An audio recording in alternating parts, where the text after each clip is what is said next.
Padahal dia mau memecah belah. Misalnya ya, kita udah tahu kan. Nah, ini jadi kita harus kita baru percaya kan mereka bersumpah. Kita bersumpah semua. Nah, karena apa? Karena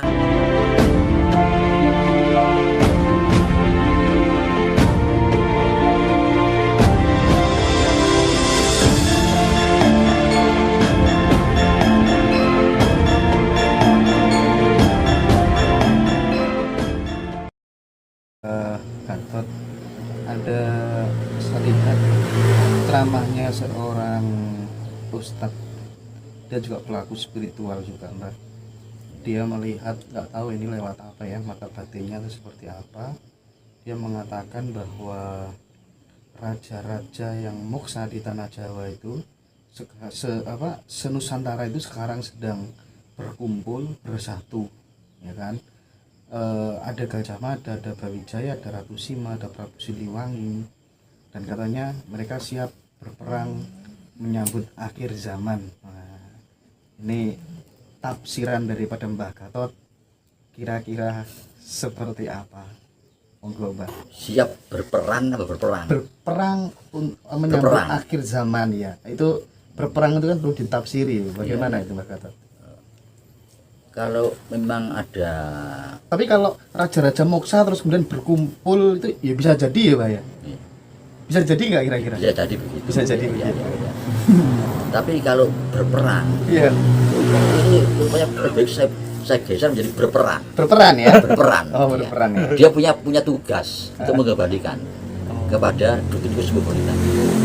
Ini.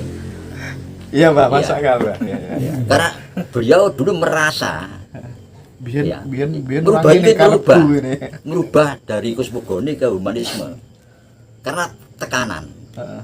karena paksaan, sehingga dia bertugas sekarang untuk mengembalikan. Oke. Itu perannya. Kalau berperang dengan siapa? Berperang dengan siapa Nah, ya Mbak?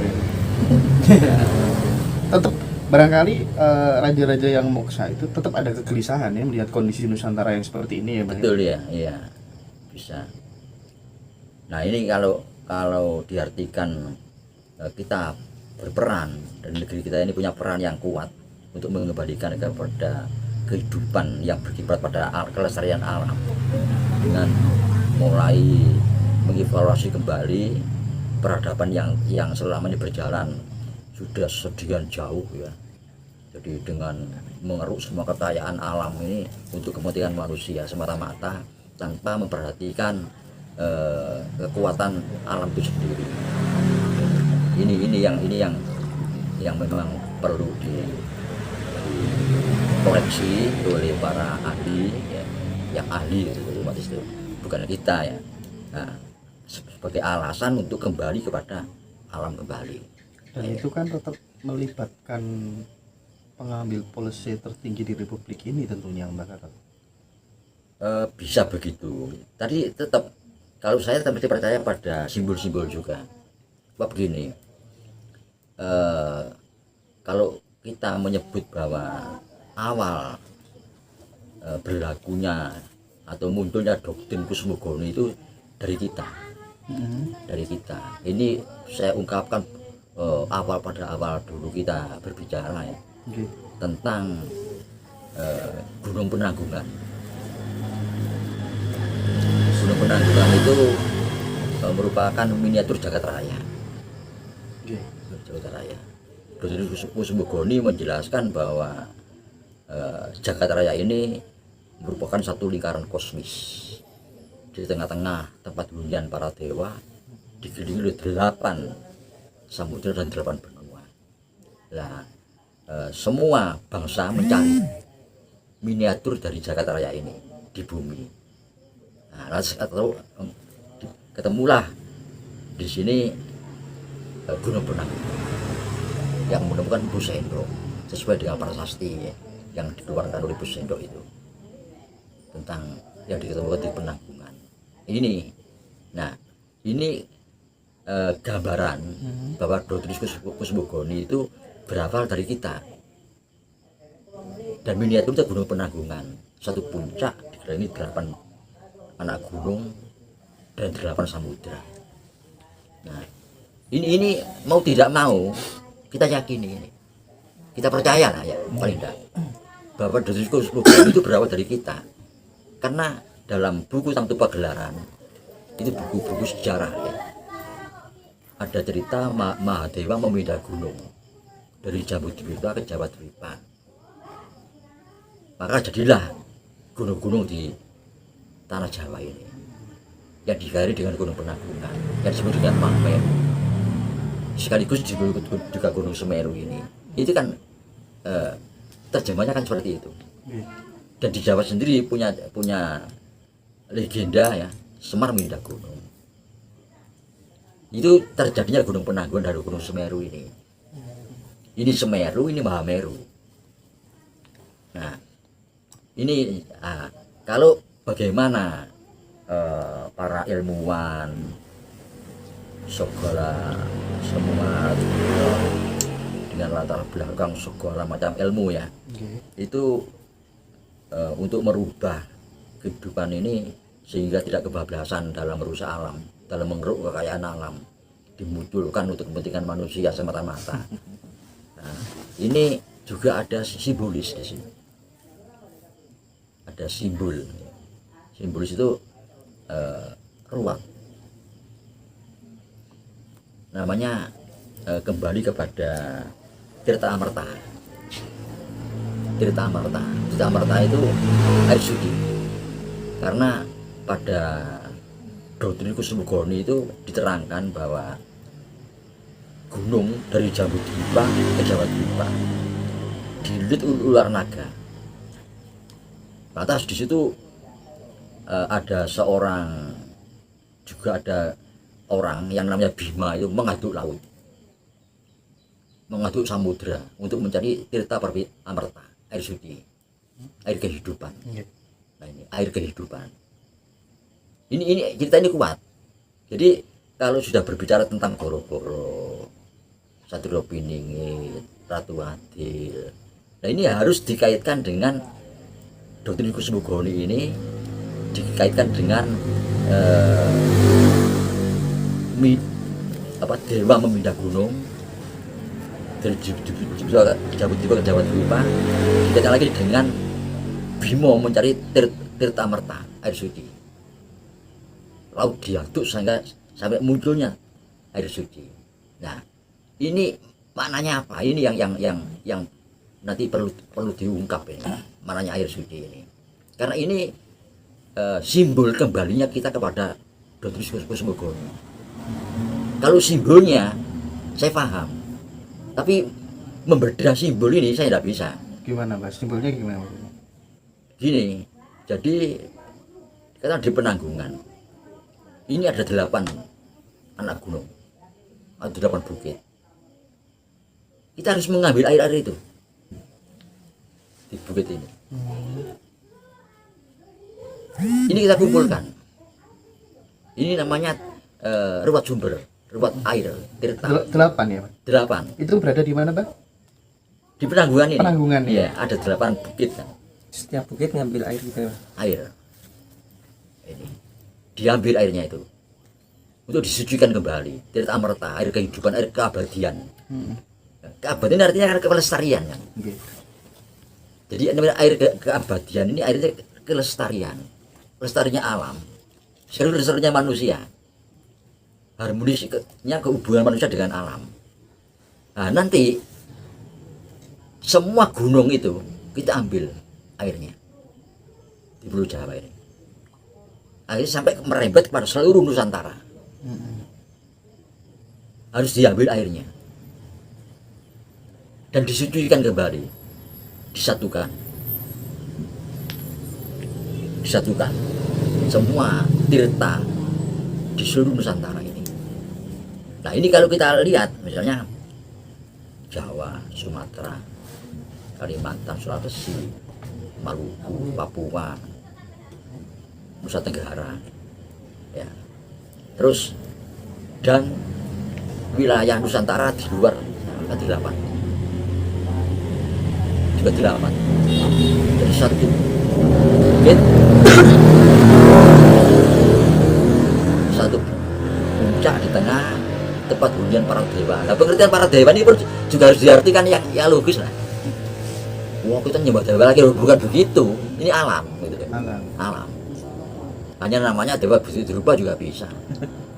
Ya, dirubah juga bisa, sentral apa ya bisa. Nah, ini simbolisnya. Ini keyakinan Jawa seperti itu. Jadi Manunggaling Tirta ini menyatunya air dari 8 penjuru ini simbolis yang harus dilakukan. Nah simbolis ini, sebagian orang mengatakan memang ini harus ada simbolis itu, tidak boleh tidak ada. Sebagai itu ya. Iya, seperti halnya kembalinya ke kosmogoni tadi ya. Iya, seperti halnya orang tiap negara punya bendera. Iya Mbak. Ada simbolisnya. Tapi kan sedikit sekali yang sampai pada paham itu, Mbak. Nah ini yang menjadi permasalahan. Harus dikaitkan antara goro-goro ini dengan doktrin ini ya, dan juga cerita yang sangat kuat tidak hanya di Nusantara tapi seluruh dunia tentang pemindahan gunung dari Jambudipa ke Jawa Dipa ini dan Tirta Amerta air suci ini sangat kuat. Ini secara simbolis harus dilakukan. Itu yang melakukan idealnya siapa, Mbak? Ya kalau umpama hanya penanggungan ya orang penanggungan. Oh gitu. Kalau misalnya Bromo ya di Bromo, Merapi ya di Merapi, Musabut ya di Sebelum Selamat. Karena artinya air itu terkumpul. Ini simbolisnya situ. Lah kemungkinan kalau kita tarik ke logikanya itu kerukunan. Simbol kerukunan Manunggaling Tirta. Tapi gini, setelah kemudian apa tuh namanya? Air suci itu kemudian ruat itu sudah dilakukan gitu kan. Tapi kalau kemudian tidak ada aksi nyata real konkret, misal kayak penanaman pohon kembali, dan itu kan sia-sia, Pak. Nah, di sini memang harus ada konsekuensinya. Ya, untuk kita bangsa Indonesia ini. Ini kalau saya lancang, kalau yang tadi saya sampaikan barusan ini kan hanya apa ya, penawaran saja, penawaran yang tidak ada yang menangkap. Jadi dari saya sendiri, dari saya ke saya aja, ya. Jadi tidak ada orang lain. Ya, karena saya hanya ngomong ngelantur aja, ya, boleh. Ya. Nah, tapi yang harus dilakukan sebagai konsekuensinya dari Manunggaling Tirta se-Indonesia ini, kita harus bersumpah. Sumpah Bhinneka Tunggal Ika. Nah, ini. Ada konsekuen kita ini. Sibuknya Bhinneka Tunggal Ika, tapi perpecahan terus tidak pernah berhenti. Sekarang lebih parah. Jadi akan memecah belah itu lebih parah sih. Dengan biaya yang melebihi biaya APBN ya. Jadi biaya untuk memecah kita ini melebihi APBN besarnya. Nah, ini kan perlu bersumpah kita. Kita ke Bhinneka Tunggal Ika. Jadi sumpah Bhinneka Tunggal Ika. Setiap kali kita bersumpah ada sebab apa? Ya. Karena Majapahit itu khawatir kalau ini sudah dilakukan sumpah, dikhawatirkan akan diingkari oleh warga. Sekarang ini pun kita harus bersumpah. Ini. Namanya kira-kira sumpah apa, Mbak Gatot, yang paling pas, Mbak Gatot? Sumpah Bhinneka Tunggal Ika. Sumpah Bhinneka. Bersumpah bahwa kita ini berbeda tapi satu. Itu konsekuensinya. Dan konsekuensi dari sumpah itu harus dipatuhi oleh semua orang yang tinggal di sini. Iya, di Indonesia. Dan konsekuensi dari pemerintah harus tegas. Bagi orang yang merusak persatuan harus ditindaklanjuti dengan tegas. Dan ada kompromi daripada mati kabeh Indonesia. Daripada saya Indonesia mati kabeh. Entah karena bencana alam, entah karena perpecahan perang. Ini konsekuensinya. Nah, sebab pada saat kita mau merdeka, kita juga bersumpah Sumpah Pemuda. Tanpa Sumpah Pemuda. Artinya secara subjektif, jika kemudian hal itu tidak dilakukan, bisa jadi akan banyak korban di Nusantara ini. Betul. Ya perpecahan tambah parah. Nah kita, misalnya contoh saja yang gampang ya. Wong Jawa ini tidak boleh menang sendiri, tidak boleh. Kita Nusantara. Ini seperti itu contohnya. Dan saya rasa kita Wong Jawa sadar, tidak kan Wong Jawa itu ngelem syukuri dewi kan gitu kan enggak ya. Tapi podo-podo api lah kabeh podo. Nah itu. Ini kita harus bersumpah. Iya, Pak. Sumpah Bhinneka Tunggal Ika. Bersumpah bahwa kita berbeda tapi satu. Sumpah sebenarnya tidak main-main.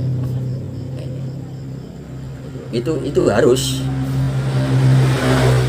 Karena kita ini sering melakukan sumpah palapa, sumpah pemuda. Dan setelah merdeka apa sumpah kita? Ini karena belum pernah bersumpah kita. Ini. Mudah-mudahan didengar sama pemimpin republik ini. Nah itu. Nah, bagaimana mekanismenya ya pelaksanaan itu pemerintah gampang seperti itu. Gimana, Pak? Ya kan bisa diatur ya. Kan dengan mudah, jangan mudah-mudah. Misalnya nggak tahu lah gimana caranya. Kita harus bersumpah. Apa?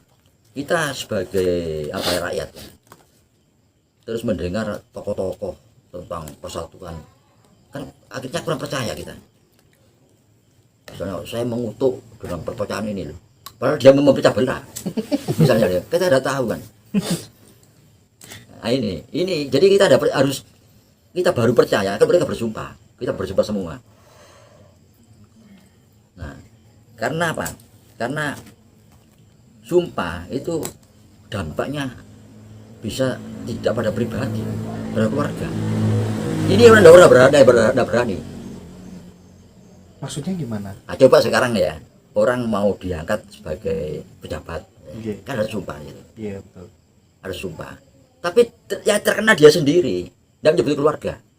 Berani tidak dia coba menyebut keluarga? Nah, kalau saya melakukan ini, misalnya korupsi misalnya, Saya dan keluarga kena. saya. Anak turunku, wow, udah berani dia, berburung. Iya. Tapi andai kata pejabat itu ada peraturan baru gitu ya, pejabat dalam rangka untuk medeni gitu ya, sumpahnya termasuk keluarga itu Nggak berani. enggak, bukan masalah nggak beraninya. Menurut Mbak Gatot efeknya juga akan kena sama keluarganya juga. Iya. Pasti itu. Iya, sumpah. Jadi biaya untuk memecah kita ini melebihi APBN besarnya. Nah, ini kan perlu bersumpah kita tentang Bhinneka Tunggal Ika. Jadi sumpah Bhinneka Tunggal Ika. Setiap kali kita bersumpah ada sumpah palapa. Ya. Karena bersumpah itu khawatir. Kalau ini dari dilakukan sumpah, dikhawatirkan akan diingkari oleh warga. Sekarang ini pun kita harus bersumpah loh ini. Namanya kira-kira sumpah apa Mbak Gatot yang paling pas Mbak Gatot? Sumpah Bhinneka Tunggal Ika. Sumpah Bhinneka. Bersumpah bahwa kita ini berbeda tapi satu.